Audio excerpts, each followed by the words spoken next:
Hey guys, this is the Cow Corner, your cricketing podcast, and I'm sure it's your most favorite cricket podcast, or maybe your most favorite podcast, period. And we have a real special episode coming up. Long overdue, I think, but it's better late than never. And what we're going to have today is we have our first guest of our podcast, and Ooh la la. exactly. And I mean, I want to make sure that I don't spend the next 40 minutes just talking about this person, this individual, this, I don't know, to use a really big word, this human being. But I do want to make a quick introduction of Manoj Govindraj. So, who is Manoj Govindraj? You would wonder, right? And I should say either I or we have known Manoj almost, 20 years now, maybe even more. I'm sure Manoj would remember exactly the day we met him, because that's just the kind of individual he is. He remembers things like razor sharp.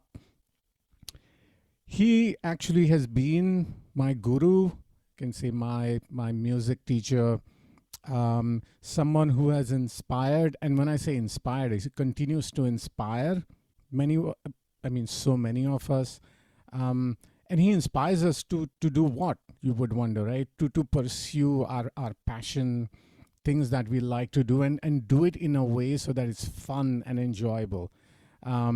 He is an unbelievable musician, a performer. He has a music school, and above all, he's a great friend of mine. He's a great friend of ours, and an absolutely crazy avid cricket fan. That's why he's here. One of the reasons he's here is an absolutely crazy avid cricket fan. He's knowledgeable about cricket.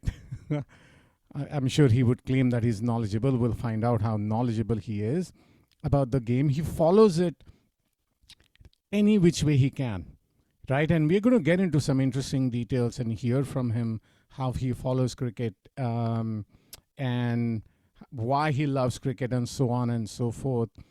And he, of course, carries a lot of strong opinions. So please welcome. So I know we have Siddharth and Jatan here, so we are full house. Yeah. Here is Manoj Govindraj. Hi, Manoj. Yes. How are you, friends? And it is so wonderful, Prashant Bhau, to be a part of this great podcast. Thank you so much for the opportunity. And Sid and Jatan, so wonderful to connect with both of you through this podcast. Thank you so much. No, it's lovely to have you here. Thank you for joining. I'm all ears. Sure. Today. Yes. Yeah, and you're in India right now, right, Manoj? Yes. I mean, for yes. many years, Manoj used to be in the US. Now he has moved to Amchi, Mumbai. So he's zooming in from Mumbai. So Manoj, anything you want to? We have several questions for you, but just to get into it, do you have anything you want to talk about right up front? Right up. Well, I mean, in my introduction, you mentioned that I'm knowledgeable about the game. I'm not very sure about that. I do follow the game for sure, and whatever little I have learned or I'm still learning is all because of discussions that I hear from all of you, and also the great commentators whom I have heard over the years, both radio and TV. So I think they are my real gurus, and like I said, I still continue to learn. So. Awesome. So, I mean, following cricket, and I know, Siddharth, you have a few things, right? Questions, topics you want to discuss with Manoj. So, just to be clear, as a visually impaired individual or fan, that you always wonder how you would be following things, and how what methods you use, and so on. But maybe it's not that complicated, right? Maybe we overthink sometimes. So, right, Manoj? Absolutely. Well, it is as easy as you watching a game, just like all of you do. So, Yeah. Awesome. Yeah. So, Siddharth, you had few things you wanted to ask Manoj. Yeah, absolutely. So, I guess, as a kid, growing up, who was the person who introduced you to the game, and what era, would you say, what was the, dominant team of the era that you first started watching, listening, and, being a part of the cricket community? So I was part of this blind school till 5th grade, and there is when I got introduced to cricket for the first time, because there was a session after dinner at night where we would go to a big room and they would play radio, and in that we would listen to news and also music programs and songs, of course. But then when we listened to news, we would come to know that, hey, there is some game going on, cricket game going on, and there would be already my seniors who would be following the game, and then they would say, hey, let's listen to this commentary tomorrow at this time. And then that's how I got introduced to listening to radio commentary. And this I'm talking about is during the years 1981 to 1986. So big West years. Indies. Yes. Yeah. Yes, yeah, absolutely. West Indies at their prime peak, Terrifying So- best. Oh, absolutely. So, in fact, I remember when we won the 1983 World Cup, and then when they toured us, I think that was the first time. In fact, I vaguely remember having watched the 1983 World Cup final. At that time, I was home, so I was in a boarding school. So I would go to school on Monday, and come back on Friday. But obviously, this final happened on a Sunday, so I vaguely remember Mm-hmm. June 25th, 1983. So, and then when I went back to school later that year, West Indies toured us, and then the way they absolutely trounced us, in India. I mean, they were just trying to show that, hey, you know what, that day was just a one-off. And I remember Malcolm Marshall's 92, Clive Lloyd's, I think 161 at Kolkata. And, somehow I realized that people, even till date, get inspired when they play against India. So the likes of Gus Logie, who was hardly a batter, of course, was a wonderful fielder, but even he scored on that tour. And I remember Michael Holding coming down the order at number 9 and hitting a 6. I think it was of Kapil Dev or something, and he scored some 20 odd runs. So everybody was really fired up to absolutely give us a real drubbing. So that was the first major series that I heard on the radio, and of course radio commentators. Yeah. So and then it just continued. So so basically my introduction was through my music school. Through my blind school friends. Mm-hmm. And then they introduced me. I mean, it's then- yeah. And then of course radio commentary, and this was the era that Manoj, so you definitely know your dates and your. Yeah. I did a quick fact Definite- check on Clive Lloyd. Yes, it was in fact 161 in Kolkata. And So also the you're date, spot date on. of the final, I wouldn't remember. Though I did watch it. I was too young, but yeah. yeah. See, what's That's true interesting, fan. right, Manoj? So I just realized something, that in those days you would want to tour India, maybe, right? Because we are back there right now, Absolutely. Yeah, unfortunately. Yeah, full circle moment. full circle. Right now, hey, I need to improve my ranking in test matches. Go tour India, right now. Oh. In We need India, to develop some especially. spinners. That's so sad. I'm not sure if the spinners will develop facing Indian batsmen because I it won't be know, enough. absolutely. Confidence boost. And the other thing I realized, when you mention radio commentary, one random thought popped into my head. I remember India's tour of West Indies during the Gavaskar. I think it was his first. I'm sure Manoj will remember. I think it's his first tour of West Indies, and we chased 1971? down. Yeah, we chased down 400. Oh, that was something. 1976, I think. Yeah. Port, yeah. Port of Spain. Port I of think- Spain, yes. Yeah, Yes. and I do Yeah. remember that chasing down, somebody had recorded the radio commentary on a cassette player, and we used to listen to that commentary. Wow. Tony Cozier and all Yeah. that. So by you Yeah. mentioning, I'm getting goosebumps just thinking about or goosebumps, I should say, thinking about radio commentary, which is just, it used to be fascinating listening to the radio commentary. I'm gonna look that up. Where No, is I that? looked it up. never heard- That is at Yeah. 1976. Yep.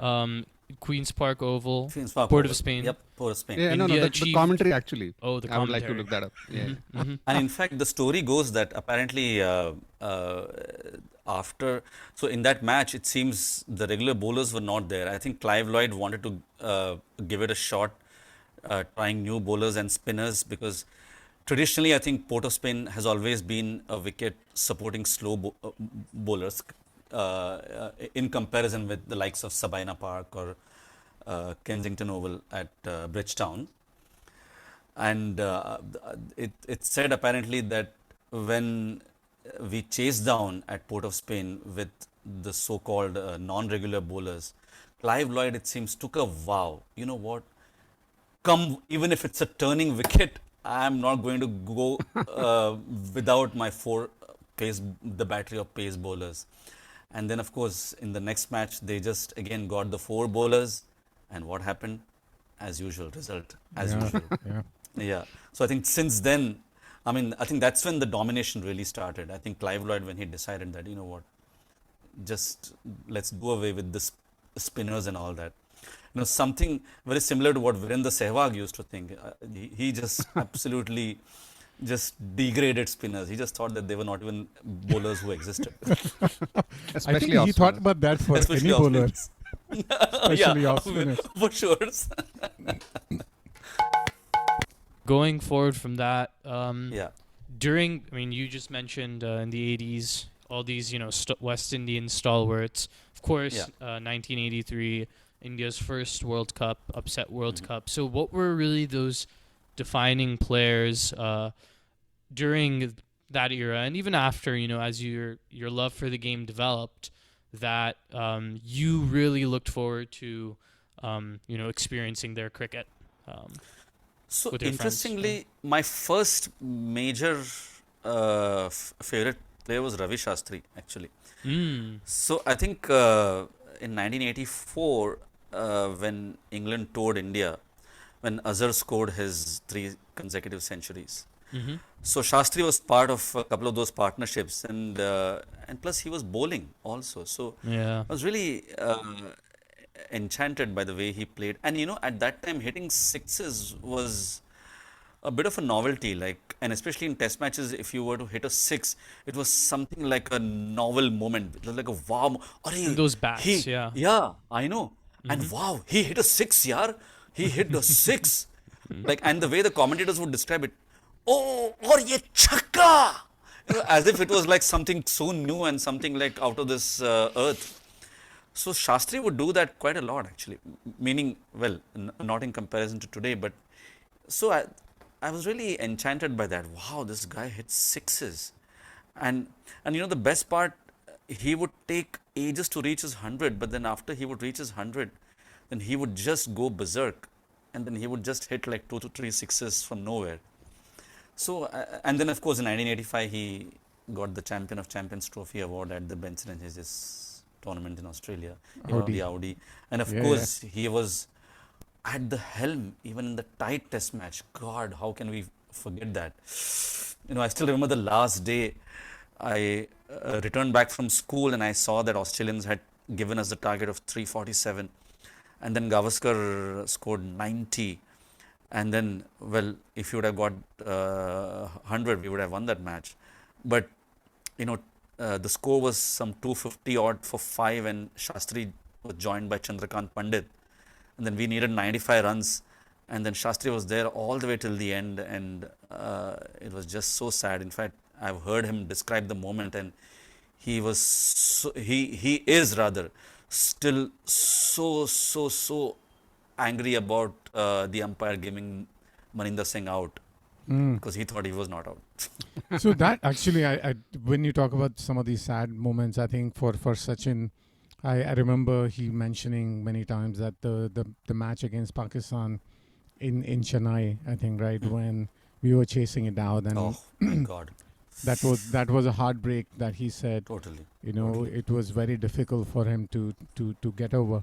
You know what? Totally. Interesting thing about Ravi Shastri is, if I remember correctly, he never came as like, hey, here is like the most talented player Exactly. around, right? He Yeah. was a very, but whatever talent he had, he used it to the most, and he would Most. bat as an opener in test matches. He has scored 100, right? As a spinner, he was never like a big turner, but he, you know, he used his head a lot. Totally. I feel, right, as a Totally. player. So, you know, it's interesting. Ravi Shastri, one of them. Which other Yeah. ones, Manoj? So Ravi Shastri was one. Malcolm Marshall, I think I really loved the way he bowled. You know, like even till date, I feel that he's. You know, normally you would associate bowlers being really tall and getting bounce and all that, but he was somebody who was apparently the fiercest of the four. You know, but the way he would just have so much variety and so much pace. You know, he was one of my favorite bowlers, and in fact he did some real heroic stuff too. Like he won a match where he took 7 wickets with a broken finger against England. I think it was in England. So all those things was so amazing about him. You know, so Malcolm Marshall was another player, and then of course I followed Sachin like most of us did right from the time. So I remember when he was just about to be selected for the Pakistan tour, Yeah. there was a match between between rest of India and Delhi. So Delhi had won the Ranji Trophy at that. By the way, at Manoj, that time. sorry to interrupt you. Yes. When you said there was a match between him and others, you know, it's a Floridian slip I because know, the matches used to be between Sachin I know. and and the other people. team. I know exactly. You're so right. Yeah, and then so there was a match between Delhi and rest of India, and Sachin was playing for rest of India. And in the first innings, Maninder Singh was at his peak at that time. So Maninder got him out. Sachin kind of labored to like some 30 odd runs in the first innings, and that was the day when the team was going to be announced for Pakistan in 1989. And as soon as the team was announced and Sachin was named in that team, guess what he did? In the second innings, he scored 100 Ah, in that same match. So, and then of course the rest is history. Yeah. So then Sachin Tendulkar. Well, so my favorite players have been many of the common players that all of us have admired. I've loved watching Brian Lara. You know, amazing batter. You know, he has won so many matches for his team when it seemed totally impossible. You know, and Shane Warne, of course. You know, how can we? Muralidharan, and you know, one of my most favorite bowlers of all time have been Wasim Akram. Yeah. You know, I Yes. feel that I the love him kind too. the kind of variety that he has. Of course, Yeah. everybody calls Jasprit as the right arm Wasim Akram, and that's so true. Yeah. Well, obviously, needless to say, he is one of my most favorites in the current generation. But Wasim Bhai, you know, the way he would bowl, oh, unbelievable, like unbelievable. Yeah. I hope I'm not talking too much, but I'm just so excited to share. yeah. Because normally we don't get chance to share about cricket. We keep talking about music, but this is so much fun. Yeah. So there was this Asian Cricket Championship or something that they started for a brief time, and in that there was a match between India and Pakistan that was held in 1999, which we actually won. And then in that there was a spell that Wasim, in fact there was an over actually in that match, which Wasim Bhai bowled to Rahul Dravid, and you know, to beat Rahul Dravid for 6 deliveries is not a joke, Yeah. but he did that. Yeah. 6 deliveries. Rahul just had no clue as to what was happening.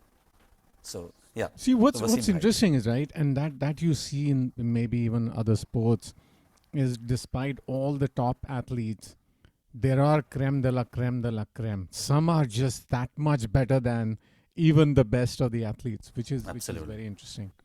And you just love watching them, right?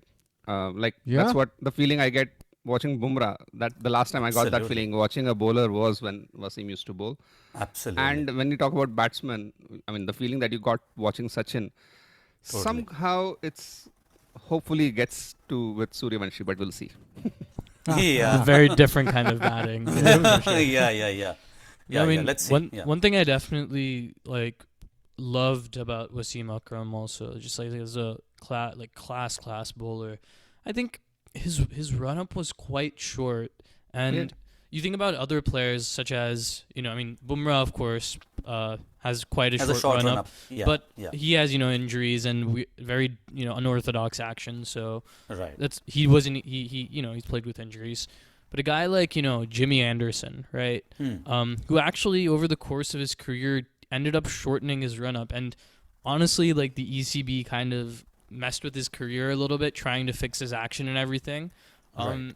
It's just very interesting to me where you have fast bowlers who run in from the boundary line almost like Mark Wood or some of these Michael some Holding. of those Waqar other Yunus. Bob Willis. Michael Holding, Actually. yes. Yeah. Yeah, Waqar Yunus. exactly. And then Yeah. you have a guy like Wasim Akram who, takes 15 to 20 steps and delivers a ball at searing pace and deadly accuracy. And I think his mechanics are just He also absolutely beautiful. reduced, though he did start with a longer run up, but then I think in a few years he reduced his run up also. But yeah, most of the things I remember is with the short run up. Yes. Do you have Correct, anything correct. to say about I think a player that in some ways I think we speak very not as much about him anymore. What do you think about Imran Khan as a player? Oh my God, he's one of my best captains. I think he just was so inspiring as a captain, and some of the things that he did, some of the matches that he won for Pakistan, from seemingly unbelievable positions. It was just by sheer presence of his. In fact, even the 1992 World Cup final, right? If you actually remember the match, Pakistan were kind of down and out, honestly. Yeah. But then they got Alam Lamb's wicket. Lamb was going great guns, and then they got his wicket. And in fact, even in that match, Imran and Javed Bhai, they actually batted so well. And then Imran just with this, and in 1987, when they lost the semi-finals, everybody thought he's retired, but he just came back. He was so determined that he had to win that World Cup. Of course, then all those other financial reasons that he did that thing for that apart, but he just had the determination. And then at the age of 39 to captain your country in Australia, and even there, like they had lost to India, they had absolutely no hope. They somehow got 1 point because of some rained off match. Yeah. And because of that 1 point, they somehow sneaked into the semi-finals. But once they were in the semi-finals, there was no looking back. And of course, at that time, that amazing innings rather that Inzamam played Inzi. in the semis. Yeah. Awesome. So, I mean, moving on, maybe. So, we talked about listening to the commentary. Mm-hmm. And then some of us have very specific opinions about commentators, especially these days, right, on television. Because some of the commentators, I feel, they state the obvious. They just keep telling you what you can already see, and it's obvious stuff. But then there are other ones across many sports that are Right. just cut above everyone else. So, like, how about you? Do you have, Manoj, any favorite commentators or Commentators. commentating style? So, starting with radio commentary, there was a Hindi commentator by the name Skand Gupt. So I really loved him. I think he was so good. He would just create that feeling of excitement. Like I said, especially when someone would hit a six, that's exactly how he would say. And then, of course, Suresh Saraiya ji was there. But Suresh ji, well, he was a great commentator. He was very knowledgeable. But sometimes I think he would go a little bit off topic, and then it would get a little bit boring sometimes. But then Suresh ji, of course, was very knowledgeable. Harsha Bhogle actually began his career as a radio commentator, and he was a wonderful radio commentator. He was a terrific radio commentator. And then there was another commentator whom I heard along with Harsha at that same time, Vineet Garg. He was also a really good commentator. Wonderful, very young voice, very nice. And then, of course, among the English commentators, I used to love Henry Blofeld. He was just such a childlike commentator. He would just get so excited. He was even before the more famous Tony Greggs and those guys. Yes, absolutely. So we had Henry Blofeld, we had Brian Johnston. So, and of course, we had Christopher Martin Jenkins. So all these were BBC commentators. And then once the TV era started, then the first commentator, and in fact, till date, of course, everybody talks about Richie Benaud. Like Richie was a very different style of commentator in the sense that you would feel that he has no emotions at all. He would just be like, even when somebody would hit a four, oh, that is a lovely shot. And then in the background, you'll be hearing people shouting at the top of their voices. But That's a good one. but the real TV commentator from whom I learned a lot was Ian Chappell. I think Ian, like Prashant Bhau, you said, he would describe things in so much detail. Yeah. It was literally as if like I'm listening to a radio commentary, and he would describe as to how a bowler is and how he could be, of course, he being a captain himself, he would also talk about strategies that the captain could use, all those things. So that is how, you learn the game, right? So instead of just describing the obvious, like you said, the way he would describe everything, I think I learned a lot from listening to him. And of course, our own Ravi Shastri, I think he just brings so much excitement in the game. And, even like Ravi Bhai also kind of does a similar thing. He just has so much excitement that he brings about. And that's why invariably you will see that when all those exciting moments have happened in our cricket, it has been Ravi Bhai who has been doing the Who had commentary. called it, correct? Including the six that Dhoni hit, Sixes, right? yeah, 2011. absolutely. And of course, the 6 sixes that Yuvraj hit in Yeah, 2007. that's true. Even That the time. wicket of Amir Sohail in the 1996. Oh, yeah, absolutely. He called it. It was 1996. so the Yeah. quarterfinals. Yeah, quarterfinals. Iconic memories. Yeah. Iconic memories. Yeah, so Ravi Bhai, in today's times, actually, I do like Dinesh Karthik. I think he's really nice. I think he's again one of those commentators whom I look forward to listening to because he really describes things in so much more detail, Absolutely. and exactly very similar to what the great commentators would do, like not describing the obvious, but going beyond and describing things in depth.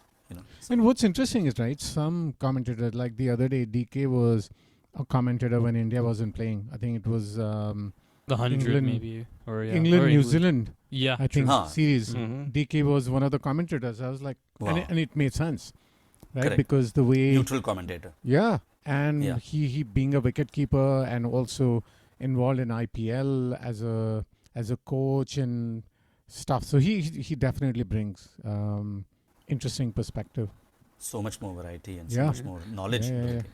Yeah. Even I, going back to Ian Chappell, even I really like his commentary. I like his literature also. I mean, he's written a lot of documents. Written a lot of stuff, right? lot of stuff, and I just love. Unfortunately, he stopped writing for Cricinfo a few months back. I think he's probably letting Quite go old of now, things. yeah. Yeah, it's 80. But 80.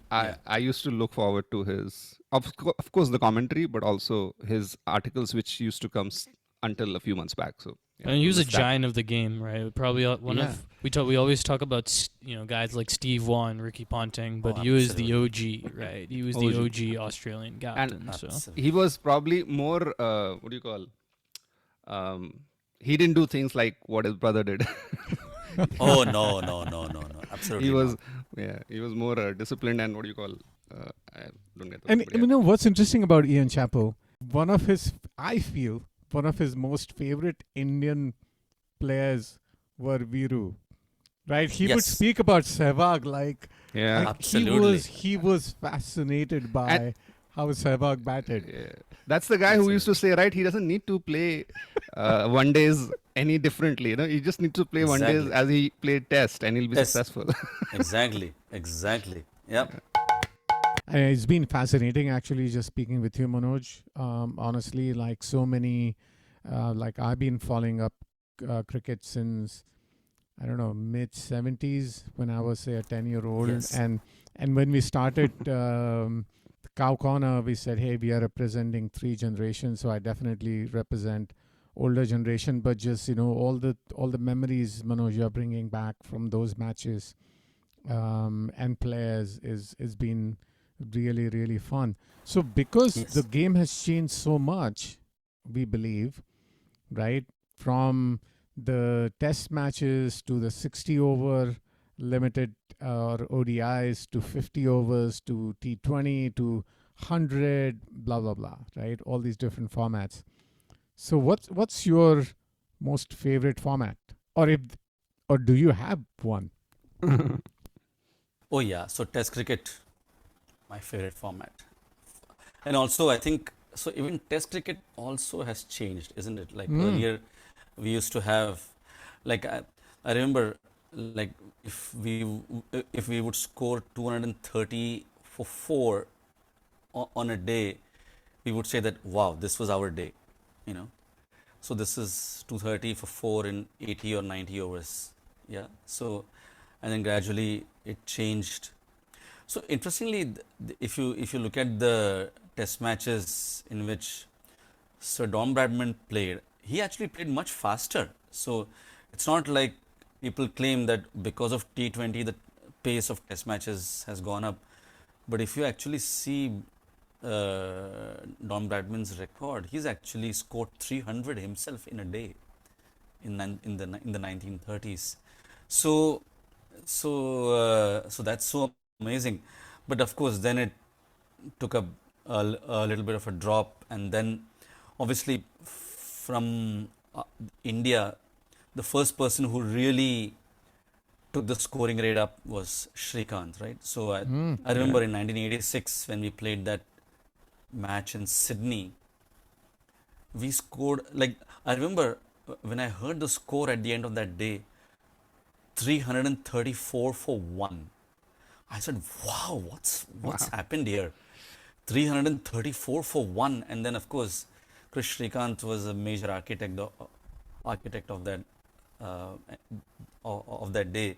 I think he himself scored some 180 odd runs. So that was so amazing. So, and then of course the game evolved and then it changed. But still, the term test match still remains, right? So however, so even if it's a 3-day match, fortunately or unfortunately, but even in those 3 days, all your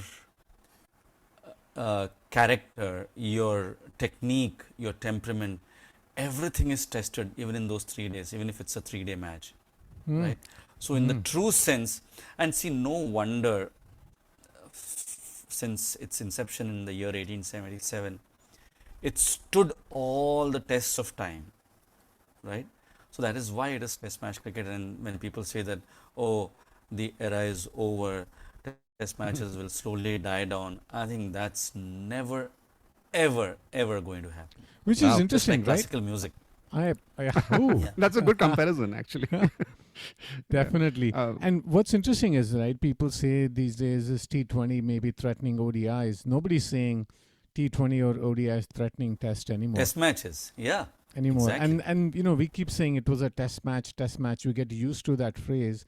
But, if, as you mentioned, the word test, right, you're being tested, which is, test of character, test of skills, test of temperament, whatever Agreed. you want to call it, right? Combination Correct. of those. So I mean, the Ashes is still the biggest, most anticipated series, for Right. cricket fans, like all over the world. All over the Right. world. And now, of course, India, Australia neutrals too, even. actually. Yeah, Yeah. BGT, Border House. Yeah, BGT. Yeah, BGT. Yeah. speaking about test matches, right? I mean, recently there were some interesting developments that happened in the test teams, somebody retiring or some people retiring, somebody suddenly becoming a captain. So do you, Manoj, have any? I don't think you have too many opinions. I think when I know people this talk, what it is, you right? have opinions. What do you like about Joe Root and Rahane and Ben Stokes? What are some of your thoughts on them? Uh, well, let me first talk about Ben Stokes because Yeah.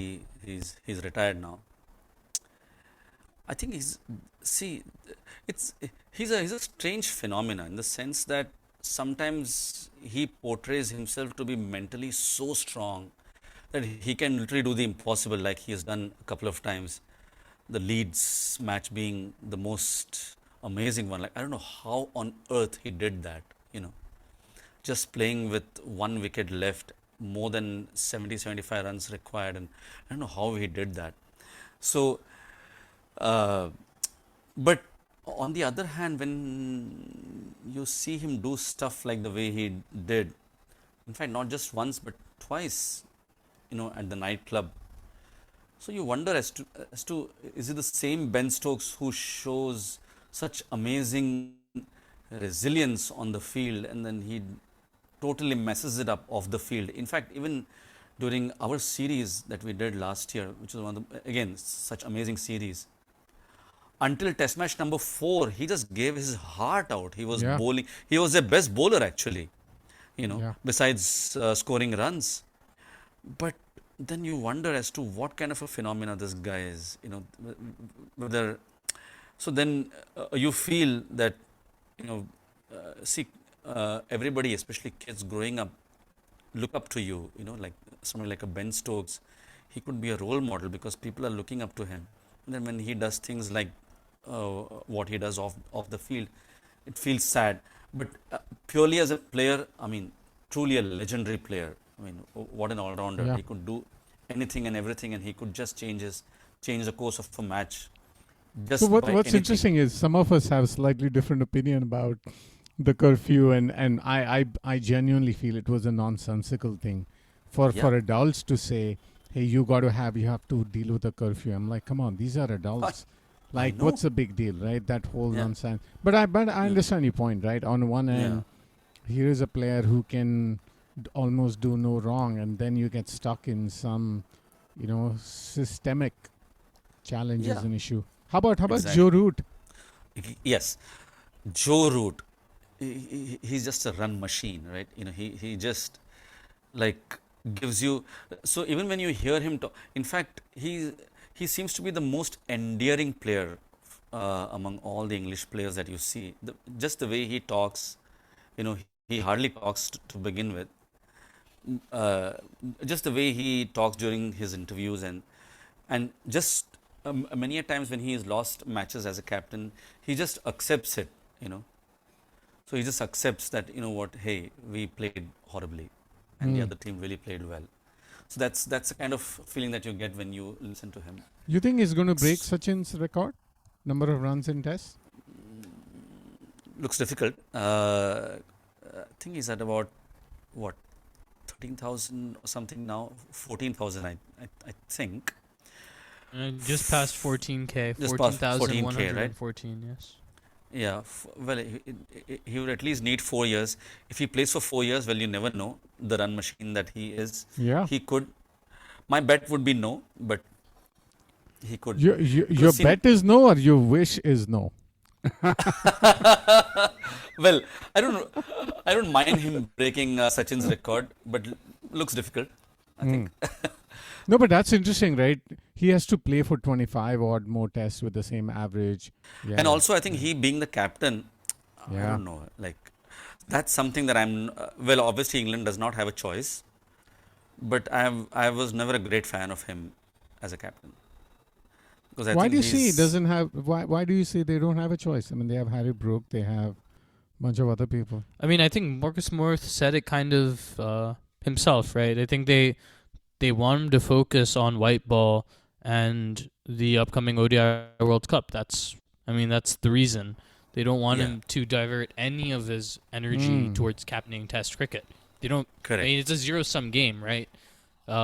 if you're captaining 3 formats, there are 3 places your attention needs to go as captain. It's not a I think trivial that's why Harry Brook responsibility. was not in the picture, I guess, right? So Yeah. I think, yeah. Although, like you said, Prashant Bhav, I think Harry Brook would have been the normal choice, but I think that's exactly like Sid mentioned. I think, and of course, his style of captaincy also could be something that England want to do away with at least for a few matches and just see what happens. I mean, Yeah. I kind of disagree with that though, because I mean, Stephen Fleming for all, he's different than Brendan McCullum. Yes. Yeah, but yeah, I agree. I still agree, yeah. think he's going to have England playing a pretty aggressive style of cricket. I mean, you look at also some of the selections. We're not going to go too deeply into England's selection for the Pakistan tour, but you look at the players, right? You still have Ben Duckett in there, a guy who hardly ever leaves the ball, right? Correct. You still have Harry Brook there. You still Correct. have Jamie Smith there. Now you have Jordan Cox, who's a very attacking player. Then you also have Dan Lawrence, who's also a reasonably attacking player. So you still have a lot of attacking players in there. So I think they're still going to play an aggressive brand. That's going to be the interesting part, right? I feel if they have their intent clear, that okay, we are going to continue the same way, it's just a change in leadership, then I think it's okay and it's good. But I'm worried that with Joe Root the captain and with Fleming as the coach, if there is not clarity of intent, if they are not sure how they want to approach, then I think there'll be a bigger problem with these batsmen. If they don't have the intent that was there before, then it's curtains. Chaotic. Yeah. So next series will tell us, right? Yeah, I'm actually curious to see how they approach the Pakistan How series, how they fare in the test. Stephen Fleming was a wonderful captain. So he really got New Zealand up from nowhere in the late 90s and early 2000. And from whatever we have heard, He's or just the an way IPL he coach. captained- Yeah. Yeah, but his temperament as a captain was different. So, like I said, let's just see as to how he deals with these things, like Jatan was saying. And Ajinkya Rahane, right? I think we Yeah, were- yeah. The other person that we were talking about was Ajinkya Rahane. You had said that people moving on. Yeah. Oh, see, sometimes you just have. So you may play less matches, but the kind of memories that you create is what makes you a great player, right? So Ajinkya Rahane, 2 things stand out. One, he probably has a much better record outside of India than many of the current players. And of Yeah. course, the second one, the series 2021 after the first test match. I mean, I was listening to the podcast last week, and so somebody, like, I remember after we won the series, somebody compared Ajinkya with being a yogi, Yeah. basically not being affected by anything, just stay cool. And in fact, I remember when they came back and when they were welcomed, and I think somebody treated Australia with disrespect. Ajinkya was the first one to stop that. He said, hey, don't do that. I think somebody did some obscene things with Classy, right? Classy. Yeah, Classy. See, that's Classy individual. That's the thing. Yeah, and like some of his strokes that you were describing, Prashant Bhau, last time, it's truly amazing. And he could actually play test matches and score at a real quick clip. Like how the way he showed in Melbourne in partnership with Virat Kohli. Yeah. Like the Australians were really, they did not have any clue as to how to get those 2 out, in that match. I mean, So- he always kept the game moving, right? He was Correct. never felt he was stagnant. I mean, I have to say, at times you kind of longed for really long innings. Wish you saw very many long innings, but he never played game that way. He just played, I think, just to not just to enjoy, but played with a very positive intent always. Intent. So Yes. I think one thing about Rahane that I've learned recently, just listening to a few of his interviews, I think his approach never changed whether he was playing a club match, because he spoke about playing club matches in the Mumbai area. They're still quite competitive, like good high level matches, right? Correct. So his intent didn't change Hmm. whether he was playing in Australia in the Gabba or playing on red soil wickets in Mumbai. And in fact, I think that was his great strength. Like as Baba, you were saying, he played the game his own way. Yeah. And he never changed that, no matter what setting it was in. And I think that was one of his great strengths for sure. And of course, his catching, right? Catching Yes. in He's- gully. Yes. My God. The toughest So place to amazing. field Absolutely. in a test match. Yeah, absolutely. Second slip in gully. Second slip in gully. Yeah. I mean, who can forget that? So I think these, I really wish him the best luck, in whatever he does in the future. But for sure, we'll miss him. I know we have so many other topics, Manoj, and we know that we will have many more episodes having a chat with you. Anything else before we wrap up? I know Wrap there's one other memory you want to talk about. I do want to talk about. That's why I was just about to interrupt you. Yeah. I was just itching to talk about the experience that I had because of your help, and I would thank you forever for that. It was just a casual conversation that started that hey, like when you said in March 2022, okay, you know what, we are planning to go to England. I said, wow, okay, to watch the one-off test match. Then we are planning to visit Europe and all that. You said, I said, wow, we're going to England. Wow, amazing. Like I remember it was, just to compare someone liking some dish while eating. And of course, all of us, just like all of us, I'm also a foodie. So like in my friend circle, I'm always teased on this. And then people say, so whenever I go to somebody's house and if I want a dish, I would just not say it directly, but I would keep praising that dish over and over again. Then people would be forced to say, hey, okay, you want more? Okay, yes, great. And then I think the kind of wow that I did at this Prashant Bhau's thing, Prashant Bhau probably didn't have a choice. I don't know what went through his mind. And I always have a choice, by the way. And then he said, okay, hey Manoj, like, do you want to come? He just said, I said, like, I paused for a while. Yeah. Like, what did you say? Like, was there some Zoom internet connection issue, or like, did I hear it correctly? Or so then he said, no, do you really want to come? I said, okay, wow. And then it just flowed, and of course, then rest was history. And then we reached Birmingham. I was affected with COVID. I stayed indoors for the day when we actually dominated. We were about to win that match. Yeah. And then the next day I went, wow, it was such an electric atmosphere. And then Prashant Bhau arranged the headphone for me by which I could listen to either the TV commentary or the radio commentary. And I chose the radio commentary experience. And then later on, I remember Prashant Bhau, you saying that, hey Manoj, you seem to be knowing more details than what we are watching. Because the radio commentators were so good, right? The radio commentators were so good that they were describing so many more things that I was telling Prashant Bhau, and then he would say, oh, okay, yeah. Wow, what are you doing? Looks like you're actually Best you're of both the actually worlds. watching the match. Yeah. Yep. So that was the experience that was so unforgettable. And sadly though, the third day was dominating when I did not go. Then in hindsight, I thought that maybe if I would not have gone, we would have won the match, because as soon as I went there, we just lost it. I know. We are all superstitious. Downhill. Oh, I'll my never God. forget that Vihari drop catch, man. It was all Oh. downhill. My God. Of Bairstow, I think. Yeah, of Hanuma Bairstow. Vihari. Oh, Then we and had he Alex went to score Hales. another 100. Yeah. 100. Yeah.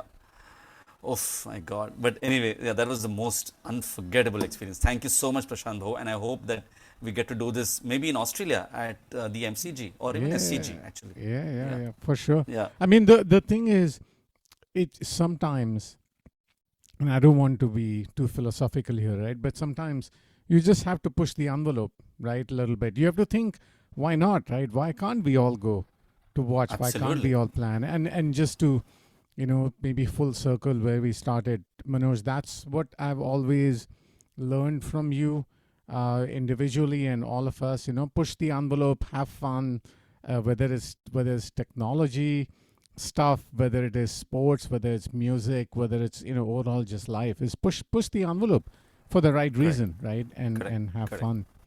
So I mean, it's been an absolute pleasure for me. And as I mentioned at the top of the show, long time coming.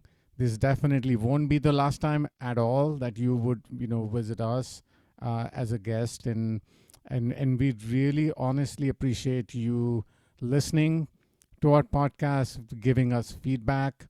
So I think for Jatan, Siddharth, and I, this is, I don't know. It's been absolutely fascinating experience. Well, thank you so much for making me part Thank you of for this. joining. Thank you for giving Oh me my time. God. And like I said, it's just so amazing that there's so much more to share and there's so much more to listen to from all of you, That's the best part. So looking forward to all your upcoming episodes, and I will definitely be keeping an eye, literally and figuratively. For sure. Keeping an Awesome. eye, ear, everything. Love it. Yeah. Thank you so much, Manoj. Thank you so much. Cheers. Sure. Cheers. This episode was produced by Mukta, Phatak, music by Joe Reynolds.